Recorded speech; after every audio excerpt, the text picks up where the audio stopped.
Hello, spot on listeners. We're back today. We're talking about sodas with benefits. Okay, what the heck does that mean? What that means is we're talking about these new soda 2.0s that have prebiotics and or probiotics added to it. And are they really that much healthy? That's what we're going to talk about today. Okay, so I have here my special guest today is Dr. Caitlin Dow. She is a senior nutrition scientist at the Center for Science in the Public Interest. And she's all she does is sit at her desk and evaluate the science behind health and nutrition fads. And this woman is quite busy. She has been reviewing all the evidence on everything but biotic, oh, biotics for at least almost a decade. All right. So she's up on this. That's why I had her come in. She's got her PhD in nutritional sciences at the University of Arizona. And why she's here, because not only is she brilliant, but she wrote an article about these sodas with benefits, and that was her word that she used in the article. I stole that from her. In the Nutrition Action newsletter here that she contributes to as part of the science for I'm sorry, part of the Center for Science in the Public Interest. So, Dr. Caitlin, thank you so much for coming on Spot On. Yeah, thanks for having me. This is one of my favorite topics to talk about. Oh, good. I'm so excited. I'm so excited. I have to tell you, when I saw these, I was like, what? First of all, have you been to the beverage aisle in the supermarket recently? Oh, it's exploded. It, like, and it's like Neonville, like the colors of the cans.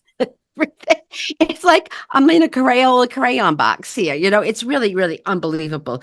So people are just totally getting lost for that. So I really want to get to the bottom of this, of what are these sodas and they have any benefits. But before we do that, could you just remind our listeners what are prebiotics and what are probiotics?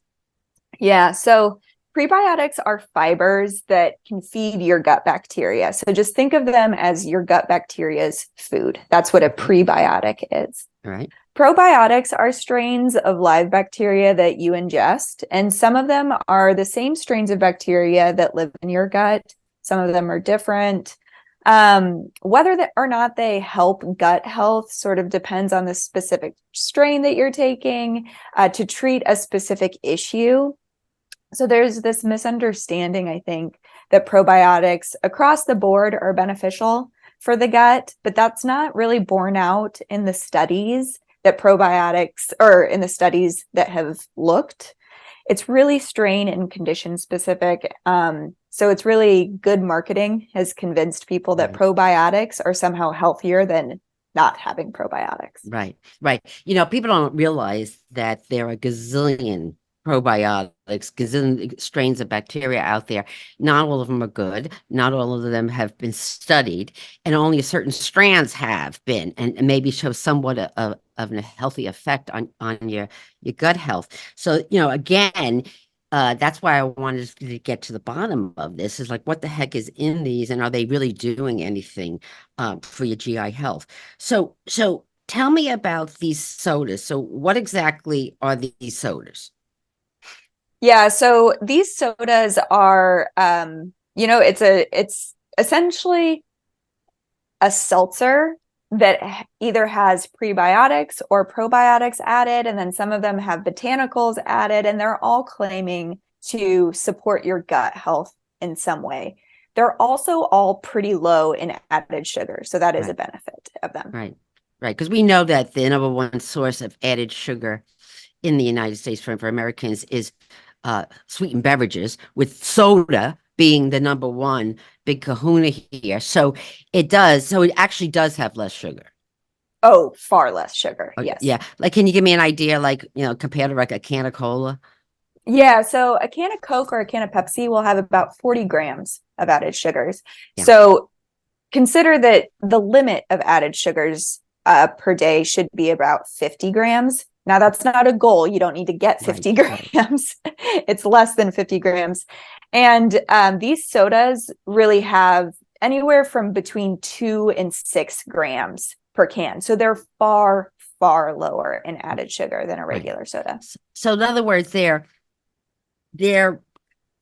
kind of sort of like diet sodas, but now they have this added marketing of this pre and or probiotics. So is that, because we're always saying, watch the amount of added sugars that you drink, you guzzle.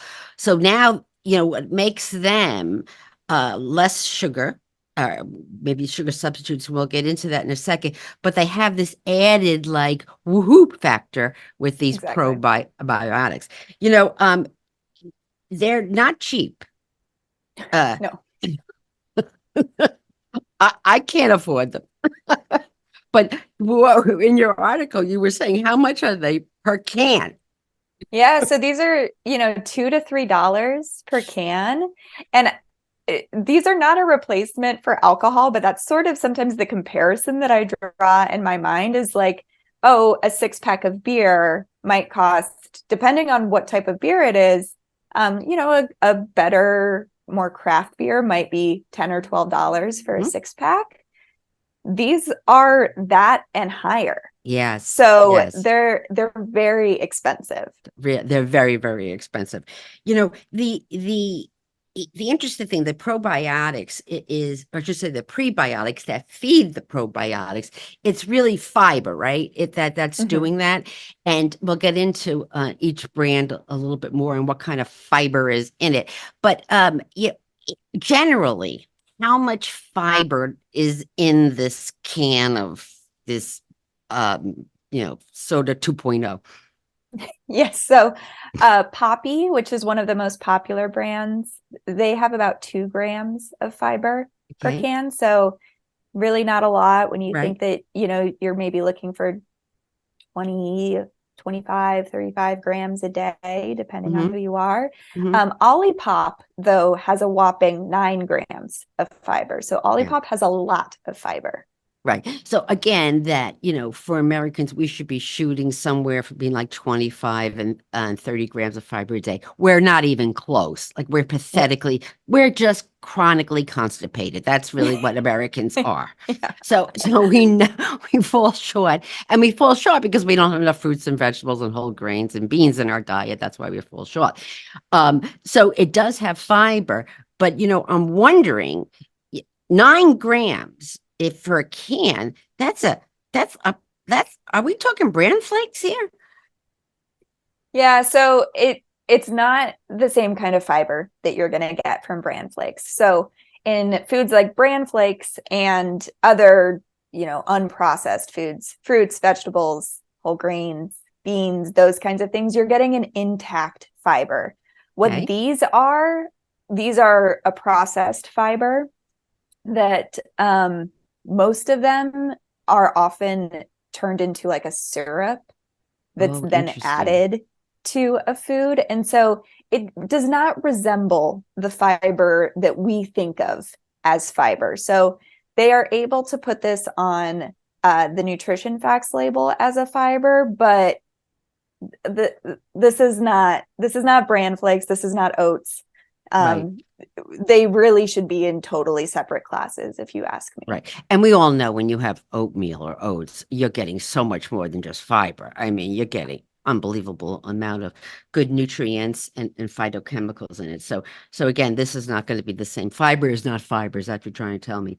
So let's go through this because I have I have 3 that I want to talk about that you highlighted in this article. And again, I'm going to put the copy of this article on the Spot On Facebook page for people to read it. And there's a fabulous chart in there that gives you all the calories and it gives you the grams of sugars and the fiber and everything.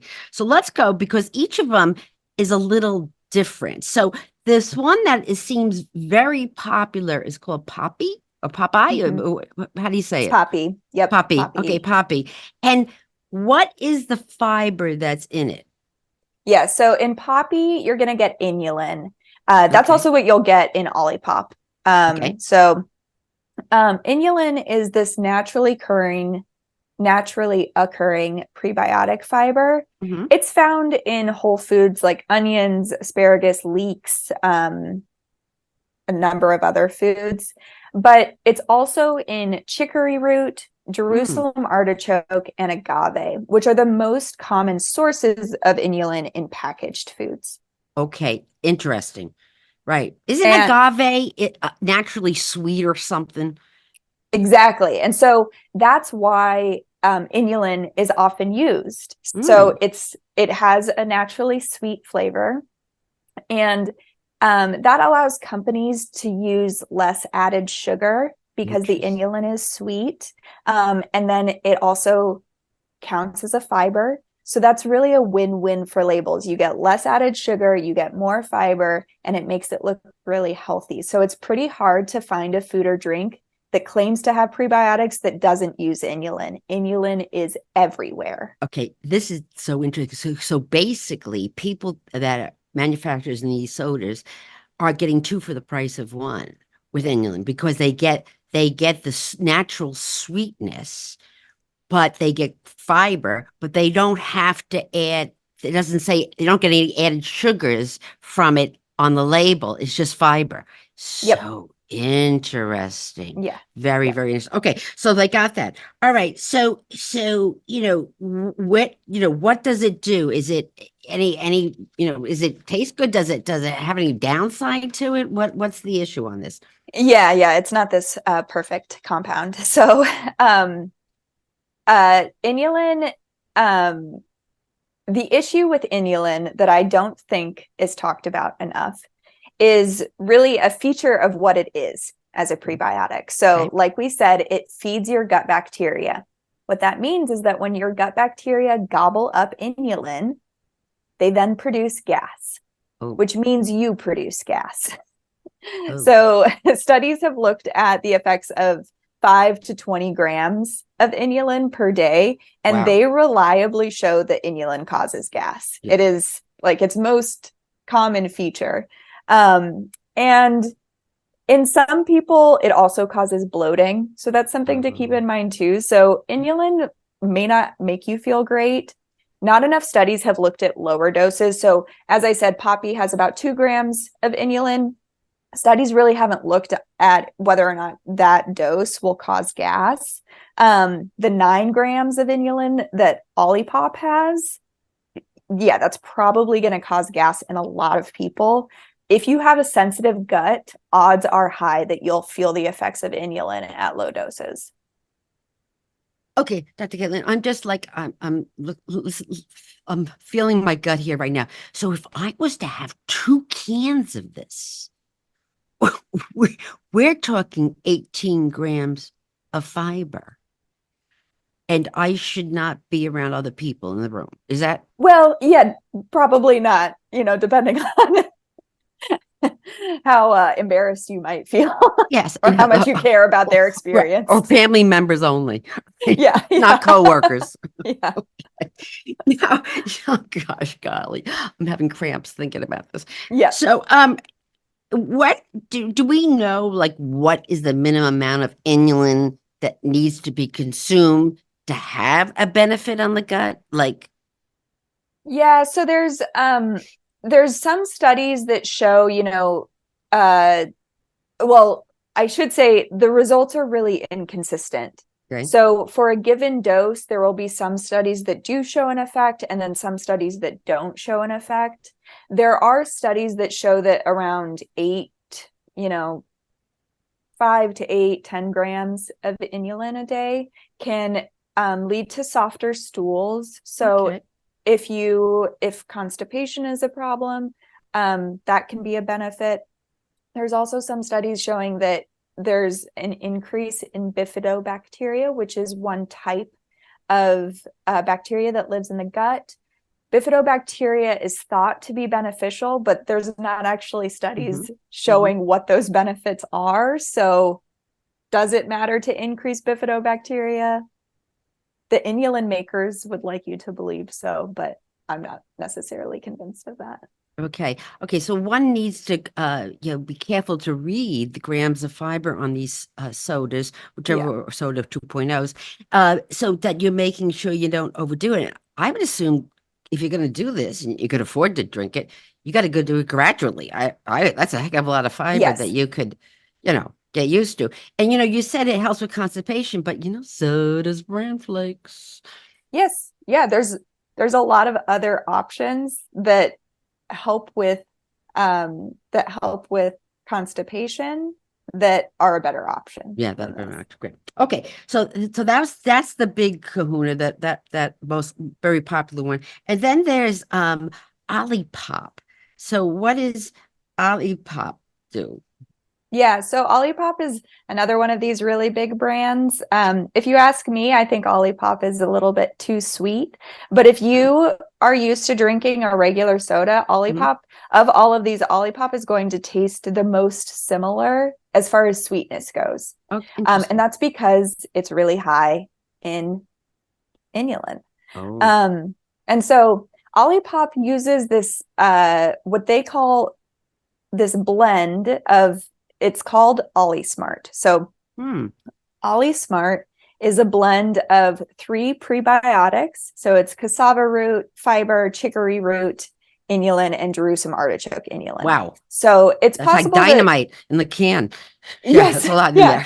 there. So it's possible that like not all 9 grams of the fiber are inulin, but Okay. it's going to be most of that is going Okay. to be inulin. Okay. And then there's 4 botanical extracts. Hmm. So there's nopal cactus, marshmallow root, calendula flower, and kudzu root. Wow. So it's pretty clear why they add the prebiotics. So you get that boost of fiber, and then it's also going to make it sweeter. Right. So that's why the prebiotics are there. The botanicals, to be honest, are a bit of a mystery to me. Right. So when I saw what the list was, I was a little bit confused because they're not ones that I typically see when it comes to gut health botanicals and, Yeah. in this wellness world. And then I started digging in on them, and none of them have been shown to have any benefit on gut Okay. health. So let's take calendula, for example, which is also marigold. Okay. So calendula is mostly used as a topical cream or in mouthwashes, like for people Hmm. who have are maybe getting some kind of chemotherapy on their throat or in their mouth. So there are studies looking at this as a mouth rinse, as topical creams. Like I have a face serum that has calendula in Hmm. it. But I couldn't find any studies on the effects of calendula if you swallow it. So there's no evidence that calendula does anything for the gut. And I just spent so much time searching for studies on these botanicals, and I really just came away with more questions than answers as to why they were used. Do you think they add any taste, like a flavor component to it, or? Perhaps that's not mentioned on Olipop's website of why they're Right. added, Okay. but maybe. Okay. All right. And they, there was some studies that might have said that maybe this prickly pear, this cactus that was in it, may be helpful. Tell us about this.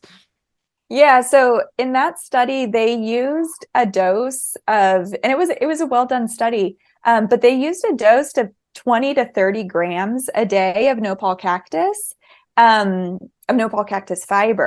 And Right. so that just doesn't compare to whatever this botanical extract is Right. going to be. And, Got it. they did find some benefit of that amount of fiber, but that's not what you're getting Right. Because you're in getting the extract. Olipop. You're getting like the sweetness or the flavor or whatever you're getting it for, but you're not getting the fiber. Exactly. Right. So in this is a lot of cool names on the ingredient label that, if you were playing Scrabble, you may win. You know what I mean? But Yeah. Yeah. but we don't really know if they do anything. So interesting. Okay. So the last one that you were mentioned is Culture Pop. So what is Culture Pop? Yeah. So Culture Pop is one of the these gut health sodas that uses a probiotic, not a prebiotic. Oh, So okay. so it's adding something called Bacillus subtilis, and the benefit of that probiotic is that it doesn't need to be refrigerated. So it's a shelf stable Mhm. probiotic, so it is still alive. Okay. Um, in a shelf stable package. So Culture Pop says that this strain of Bacillus subtilis that they use supports gastrointestinal health, and it has been proven to reduce gas and bloating. So then I went digging for the evidence in support of that, and only one study has looked at gas and bloating for that strain. And those who took the strain actually reported more adverse events, so Wow. including constipation, diarrhea, gas, and bloating, than the placebo takers. So that said, I wouldn't say that that's the effect that you would get from Culture Pop. This was a really poorly reported study. It was like Right. a very hard study to even follow along with. Right. But I wouldn't put too much stock into this idea that Culture Pop is somehow giving your gut health a boost. There is not evidence to support that. If you want to give your gut health some, some probiotic, what is something that people could have? It's a great question. It sort of depends on what outcome you're looking for, and it's an unsatisfying answer. But I believe it was the American College of Gastroenterology. They did this review a couple years ago where they looked at the evidence on probiotics for pretty much every gut health issue you could think of. And they did not find good evidence that any strain of probiotic helps with irritable bowel syndrome, constipation, really any of the things that we would think about. So there was evidence for some very, very niche issues like neonatal gut issues. Okay. So for babies, a specific strain might help them. It was maybe 3 or 4 conditions that they found a benefit of probiotics. Right. And the whole sorry, go ahead. Sorry. Oh, there is a bit of evidence. There was one good study that was published a couple years ago that people who ate many servings of fermented foods per day had lower levels of inflammation. We don't totally know what that means. So there might be some benefit of fermented foods that we just have not determined yet. Sure. But as far as looking for a specific strain of a probiotic, I really can't give you an answer. Right, because there's so many of them. But what we know is you have this microbiome in your gut, and you want to keep it healthy. And so we know that there's happy or friendly bacteria, and then not so. And so the more friendly bacteria that you have, they overgrow the bad bacteria, and they need, prebiotics, the inulin or fiber, to do that. But the question is what strain does what for whatever that's ailing you. And I think, and probiotics has been around we've been talking about this for a very long time. And it's just a gazillion strains of it that they really just have to, we have to look at what each strain is and what the GI function may be of benefit for it. And that brings us to something that I read about, that there was a lawsuit against Poppy and you about this. And in fact, when I went onto the website to get more information of an update about the lawsuit, guess who was in the article being quoted about it. So anyway, I saw your name in there. So I couldn't get an update. So can you give us an idea of what this whole lawsuit is about? Yeah.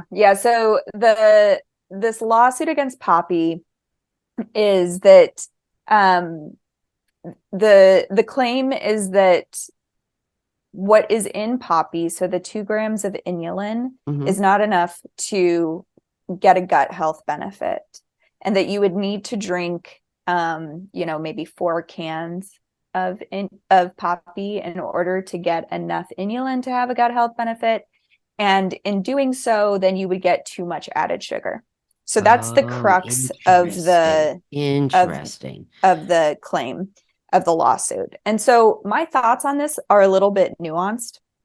So let's kind of break down the different parts of this lawsuit. So first of all, I agree that you're not going to get a gut health benefit from 1 can of poppy.